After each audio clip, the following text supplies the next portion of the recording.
میں التماس کرتی ہوں پروفیسر مجید بیدار صاحب سے، صدر شعبہ اردو جامعہ عثمانیہ، آپ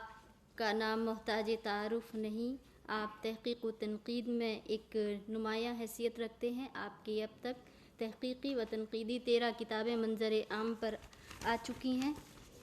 آپ کا عنوان ہے اصطلاحات سازی کے لیے زبانوں کے مارکے۔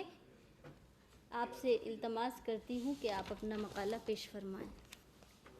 اعوذ باللہ من الشیطان الرجیم، بسم اللہ الرحمن الرحیم۔ آج کے سیمینار کے صدر عالی وقار، صحنشین پر تشریف فرما معززین اور حاضرین کرام،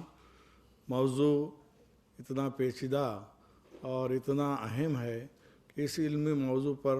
گفتگو کرنے کے لیے اور اس گفتگو کو سننے کے لیے اتنے لوگ جمع ہوں تو میں سمجھتا ہوں کہ اردو کا مستقبل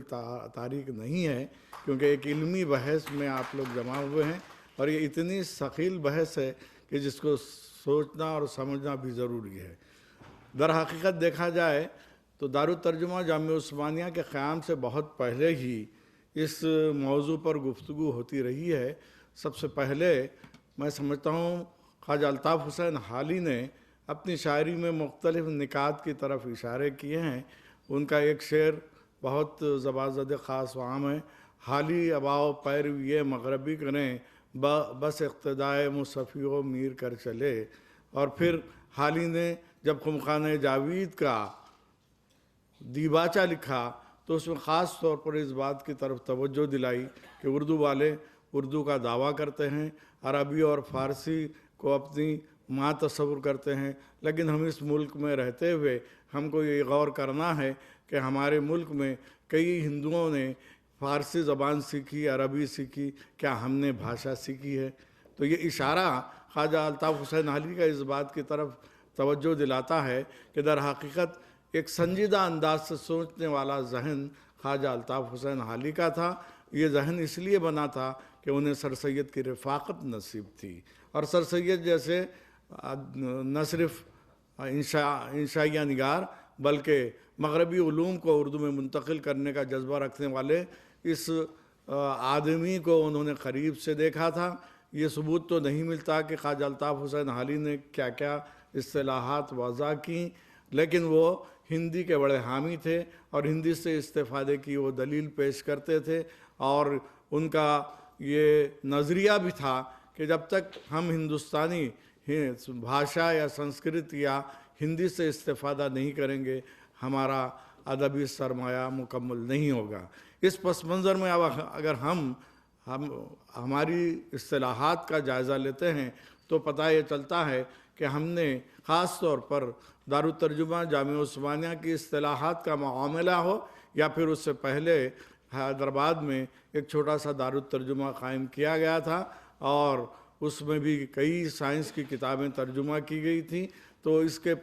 اصطلاحات کا جائزہ لیں تو ہم کو پتہ یہ چلتا ہے کہ اردو والوں نے باضابطہ نہ صرف عربی، فارسی، ترکی سے استفادہ کیا ہے بلکہ ہندی سے اور سنسکرت سے بھی استفادہ کیا ہے، ورنہ ابتدا میں آپ دیکھیں تو دارالترجمے کی جو اصطلاحات وضع کی گئی تھیں ان میں اعلی مکبر الصوت اور اعلی مقیاس الحرارت جیسی تراکیب بھی ہم کو دکھائی دیتی ہیں جو خالص عربی آمیز تھیں، جو چل نہ سکیں۔ تو اسی دور میں نہ صرف مختلف آلوں کو اردو میں منتقل کرنے کا رواج عام ہوا بلکہ سائنس کے مختلف اصطلاحات کو بھی نتیجہ آکسیجن، ہائیڈروجن اور نائٹروجن کو ہمزین، مامین، واوین کہا جانے لگا، لیکن جب دیکھا گیا کہ اس کا چلن عام نہیں ہو سکتا اور یہ زبان چلنے والی نہیں ہے، اس لیے پھر انگریزی کی وہ تمام اصطلاحات کو اس طرح اردو اصطلاحات میں جہاں عربی کا استعمال ہے، جہاں فارسی کا استعمال ہے، وہاں سنسکرت کا استعمال بھی ہے، وہاں ہندی کا استعمال بھی ہے اور بھاشا کا استعمال بھی ہے۔ بہت ہی آسان سی بات ہے، جب آپٹیکل ایجاد ہوئی اور غور کیا جانے لگا جامعہ عثمانیہ میں اس نئی چیز کو اردو میں کیا نام دیا جائے، تو ابھی ذکر خیر ہوا وضع اصطلاحات کے حوالے سے مولانا وحید الدین سلیم نے کہا کہ چونکہ یہ آلہ آنکھ اور ناک کے درمیان استعمال ہوتا ہے، انہوں نے عربی کا عین لے لیا اور ہندی کا ناک کو نک کر دیا اور عینک ایک نیا لفظ وضع کیا گیا، جو اس بات کا کھلا ثبوت ہے کہ ہمارے جامعہ عثمانیہ کی اصطلاحات ہوں یا کسی دوسرے دور کی، لیکن غالب رجحان عربی کا ہے، یہ سمجھا جاتا ہے، ایسا نہیں ہے۔ ہر زبان کو اس کے مزاج کے اعتبار سے وہ لفظ جو اردو میں وضع کیا جا رہا ہے، وہ اصطلاح جو اردو میں آ رہی ہے، کہیں وہ سبک ہونے کے بجائے ایسا نہ ہو کہ کانوں کو ثقیل معلوم ہو۔ اس پس منظر میں دارالترجمے نے بھی کام کیا اور اس کے بعد دوسری زبانوں نے بھی، لیکن افسوس کی بات یہ ہے کہ دوسری ہندوستانی زبانوں نے جس قسم سے کام کیا، ان کے اصطلاحات اگر دیکھیں تو کبھی اس کو سن کر ہنسی آتی ہے، کبھی غصہ آتا ہے اور کبھی کوفت بھی ہوتی ہے۔ اب لازمی ہے وکیل کے لیے بھاڑو کہا جائے اور جو ہے پوسٹ باکس کے لیے پتر گھسیڑ کہا جائے، تو اس کو سننے کے بعد آپ کے ذہن پر کیا تاثر مرتب ہوگا۔ تو اردو زبان کے وہ اصول جو خاص طور پر اردو کیونکہ ایک نرم و نازک اور بہت ہی لچکیلی زبان ہے، تو اس زبان کے تقاضوں کو ملحوظ رکھتے ہوئے اردو کے اصطلاح سازوں نے اردو میں فارسی کا استعمال بھی کیا، عربی کا استعمال بھی کیا اور اس کے ساتھ ساتھ سنسکرت بھاشا، ہندی اور خاص طور پر ہندوستان کی دوسری زبانوں سے بھی استفادہ کیا۔ اب رہا معاملہ کہ اب آئندہ لاہ عمل ہمارا کیا ہونا چاہیے۔ زبان ترقی کرنے سے زائد سائنس کی ایجادات اتنی تیزی سے اور اصطلاحات اتنی تیزی سے ہمارے پاس آ رہی ہیں کہ اس کو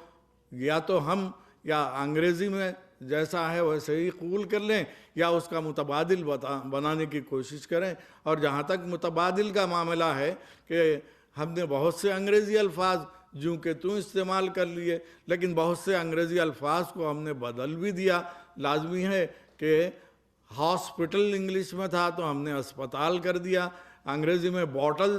تھی تو ہم نے بوتل کر دیا۔ تو اس طرح سے اصطلاحات کے جو نظریے ہیں، ایک تو نظریہ یہ ہے کہ نئی اصطلاح وضع کی جائے، اس کے لیے بھی ہمارے پاس کوشش کی گئی، اور اس کے علاوہ اگر ممکن ہو سکے تو اصطلاح کو تھوڑے سے رد و بدل کے ساتھ اردو آیا جائے، وہ رویہ بھی ہم لوگوں نے استعمال کیا، اور ہو سکے تو ایک نیا لفظ ہم دے سکیں گے۔ تینوں طریقے جو اصطلاح سازی کے لیے ضروری سمجھے جاتے ہیں، ہماری اردو اور اردو بولنے والوں نے اس کا پورا لحاظ رکھا ہے۔ کوئی بھی اردو کی اصطلاح ہم کو ثقیل اور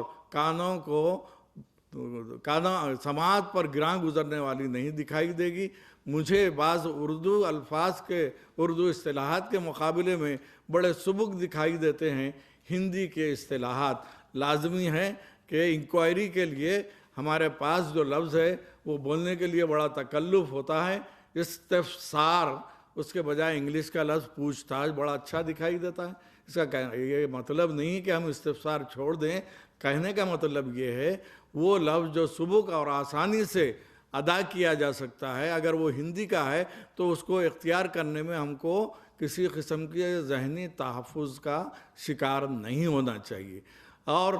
نئی اصطلاحات اسی وقت وضع کی جا سکتی ہیں، اسی وقت بنائی جا سکتی ہیں جبکہ ہم تمام زبانوں کے مزاج اور اس کے نہ صرف فطری بہاؤ کو پیش نظر رکھیں بلکہ اس کے ساتھ ساتھ اس زبان کے مزاج کو بھی سمجھیں۔ لازمی ہے کہ اینک آج اتنا مقبول ہو گیا کہ ہندی والے بھی اینک کا لفظ استعمال کرتے ہیں، تو ہمارا اردو لفظ ہندی میں گیا ہے تو ہم ہندی کے لفظ کو اردو میں استعمال کر سکتے ہیں۔ جب تک کہ ہم اپنے تقاضوں کو پورا کرنے کے لیے وسعت نظری کا سہارا نہیں لیں گے، ہم اپنے مقصد میں کامیاب نہیں ہو سکیں گے۔ میں خاص طور پر مولانا آزاد نیشنل اردو یونیورسٹی کے توسط سے میں سمجھتا ہوں یہ پہلا سیمینار ہے جہاں ایک علمی اور سنجیدہ موضوع پر نہ صرف بحث و مباحثہ ہو رہا ہے بلکہ اظہار خیال کا بھی موقع ہے۔ میں دل کی گہرائیوں سے مولانا آزاد نیشنل اردو یونیورسٹی کے ٹرانسلیشن ڈپارٹمنٹ کو اور اس یونیورسٹی کے کارپردازوں کو مبارکباد دیتے ہوئے کہوں گا کہ در حقیقت اصطلاح سازی کے لیے جو جد و جہد ہونی چاہیے، کئی لوگوں نے انڈیویجول یا انفرادی جد و جہد کی، کئی اداروں نے جد و جہد کی، اور کئی لوگوں نے ایک جماعت بنا کر یہ کوشش کی. یہ تمام اصطلاحات، ان تمام اصطلاحات چاہے وہ پولیٹیکل سائنس کے ہوں، چاہے وہ پبلک ایڈمنسٹریشن کے ہوں، یا اس کا تعلق دوسرے علوم و فنون سے ہو، ان تمام کے اصطلاحات کی یہ 2 جلدیں ہمارے پاس موجود ہیں. اس کے علاوہ بھی بہت کام ہونے کی ضرورت ہے. اس کام کو کرنے کے لیے علم و فضل کے ماہرین، زبان کے ماہرین، اور خاص طور پر اس میدان کے ماہرین کی ایک کمیٹی تشکیل دی جانی چاہیے. تب کہیں صحیح انداز کی اصطلاح وضع ہو سکتی ہے. سائنس کے آدمی کو بھی لیجئے، پولیٹیکل سائنس کے آدمی کو بھی لیجئے، اور اس کے ساتھ ساتھ اہل زبان کو بھی لیا جائے، تب ہی ہمارے مقصد کی تکمیل ہو سکتی ہے. ان چند کلمات کے ساتھ آج کی اس محفل میں مجھے بلایا گیا. میں اپنے میزبانوں کا شکریہ ادا کرتے ہوئے آپ سے یہ گزارش کروں گا کہ ایک لائحہ عمل بنائیے، کیونکہ دارالترجمہ جامعہ عثمانیہ کا جو لائحہ عمل تھا، جس کے بارے میں جنید ذاکر نے بڑی اہم باتیں، اور آج ہماری نئی جو NCPUL کام کر رہی ہے اس کا ذکر بھی کیا، اور اسی کے ساتھ اس ادارے کا بھی ذکر ضروری ہے جو پاکستان میں کام کر رہا ہے، اور اس کی جو عربی سازی اور عربی انداز کی وجہ سے ایسا محسوس ہو رہا ہے کہ آئندہ 10 سال میں ہندوستان کی اردو الگ ہو جائے گی. پاکستان کی اردو مقتدرہ قومی زبان، خود مقتدرہ اتنا ثقیل لفظ ہے کہ اس کو ادا کرنے کے لیے اگر 10ویں کے بچے کو کہا جائے تو وہ کچھ اور پڑھ دے گا. تو ضرورت ہماری یہ ہے کہ وہ الفاظ ہم وضع کریں، وہ اصطلاحات ہمارے ساتھ ہوں جن کو عام آدمی آسانی سے ادا کر سکے. اور حقیقت میں کوئی بھی اصطلاح کوئی شخص اختیار کرتا ہے یا اس اصطلاح کو اپنی تحریر میں جگہ دیتا ہے تو وہ سند کا درجہ اسی وقت پاتی ہے جبکہ اس کو عوام استعمال کرنے کے لیے تیار ہو جائیں. مولانا ابوالکلام آزاد کی تحریروں میں اور جو ہے ان کے اخبارات میں اصطلاحات کے لیے خاص جگہ تھی. اس سے صاف ظاہر ہوتا ہے کہ حقیقت میں مولانا آزاد بھی یہ فکر رکھتے تھے کہ نئی اصطلاحات کو ہماری زبان میں فروغ دینے کے لیے کیا رویہ اختیار کیا جائے. تو میں سمجھتا ہوں کہ مولانا آزاد کی روح بھی خوش ہو رہی ہوگی کہ وہ جو سنجیدہ مزاج رکھتے تھے اس کو آگے بڑھانے کے لیے ان کے پیدائش کے دن ایک ایسا سیمینار کیا جا رہا ہے کہ اصطلاحات کے توسط سے ہم ایک دوسرے سے گفتگو اور تبادلہ خیال کر رہے ہیں. ان چند کلمات کے ساتھ میں صدر صاحب کا اور منتظمین کا شکریہ ادا کرتے ہوئے اپنی جگہ لیتا ہوں. شکریہ، بے حد شکریہ. خدا حافظ.